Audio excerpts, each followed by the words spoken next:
Hi friends, ఈరోజు పచ్చి కొబ్బరితో sweet ఎలా చేయాలో చూద్దాము. ముందుగా నేను 1/2 లీటర్ పాలైతే వేడి చేస్తున్నాను. ఇప్పుడు కొబ్బరి మిక్సీ పట్టుకోవాలి. మీది బ్రౌన్ కలర్ అంతా పొట్టు తీసేసి చిన్న చిన్న వక్కలుగా కట్ చేసి మిక్సీ పట్టుకోవాలి. సగం మిక్సీ పట్టుకున్నాక అందులో 1/2 లీటర్ అని పాలు వేసుకొని మళ్ళీ ఒకసారి మిక్సీ పట్టుకోవాలి.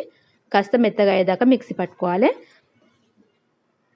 పాలు వేడి చేస్తున్నాం కదండి, హై మంటలోనే వేడి చేయాలి. ఎందుకంటే చిన్న మంట పెట్టి వేడి చేస్తే చాలా టైం పడుతుంది. అందుకోసమే పెద్ద మంట పెట్టుకొని వేడి చేసుకుంటూ ఉండాలి. చూడండి, పాలు పొంగుతున్నాయి కదండి, అందుకోసం మనం అక్కడనే ఉండి కలుపుతూనే ఉండాలి. ఇప్పుడు మనం మిక్సీ పట్టుకున్న కొబ్బరిని వేసుకోవాలి. పాలు కాస్త బాగా మసిలాక దగ్గర వచ్చాక మిక్సీ పట్టుకున్న కొబ్బరిని వేసుకొని కొబ్బరిని కూడా అందులో వేసి ఉడకనివ్వాలి. చాలా టైం పడుతుంది కదా. ఇప్పుడు కాసేపు మూత పెడదాం. ఇది ఉడికేటప్పుడు బయట పడుతుంది కదా, చిల్లుతుంది కదండి, అందుకోసమే మూత పెడుతున్నాను. ఇప్పుడు 2 స్పూన్ల మీగడ తీసుకున్నాను. మీగడ బదులు మీరు మిల్క్ పౌడర్ అయినా వేసుకోవచ్చు. నేనైతే మీగడ తీసుకొని వేస్తున్నాను కలిపి. చూడండి, టేస్ట్ అయితే చాలా బాగుంటుంది వేసుకుంటే. సేమ్ కోవా లెక్కన వచ్చిందండి స్వీట్ అయితే. చాలా రుచిగా, చాలా టేస్ట్గా వచ్చింది. ఇప్పుడు టేస్ట్కి సరిపడా 1 గ్లాసు షుగర్ వేస్తున్నాను.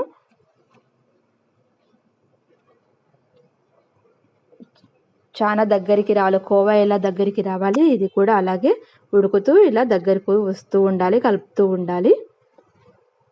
మేము బ్రౌన్ షుగర్ వాడతాం కాబట్టి పాలు కాస్త కలర్ చేంజ్ అయ్యాయి, బ్రౌన్ కలర్కి వచ్చాయి. లేకపోతే వైట్ షుగర్ వేస్తే వైట్గానే ఉంటుంది. ఇలా చాలా దగ్గరికి వచ్చాక మనము కోవా రెడీ అవుతుందని తెలిసిపోతుంది. ఇప్పుడు నేను 2 స్పూన్ల నెయ్యి వేస్తున్నాను. చూడండి, ఇలా మనకు కోవా పేడ ఎలా ఉంటుందో అలా అవుతుందండి. ఇప్పుడు ఒక పళ్ళెం తీసుకొని దానికి కాస్త నెయ్యి రాయాలి. నెయ్యి రాసి ఇప్పుడు మొత్తం దగ్గరకు వచ్చిన కొబ్బరి స్వీట్ని అందులో వేసి ఒక సమానంగా పెట్టాలి. చూడండి, చల్లారనివ్వాలి. కాస్త చల్లారాక మనము ఏ షేపులో అంటే ఆ షేప్లో కట్ చేసుకోవాలి. నేను వాటిపై కాజు బాదం చిన్న చిన్న వక్కలుగా కట్ చేసి మీద వేసాను. చూడండి, ఇలా మెత్తగా వస్తుంది. చాలా టేస్ట్గా కూడా చాలా బాగుంటుంది. థ్యాంక్ యూ అండి. Bye bye.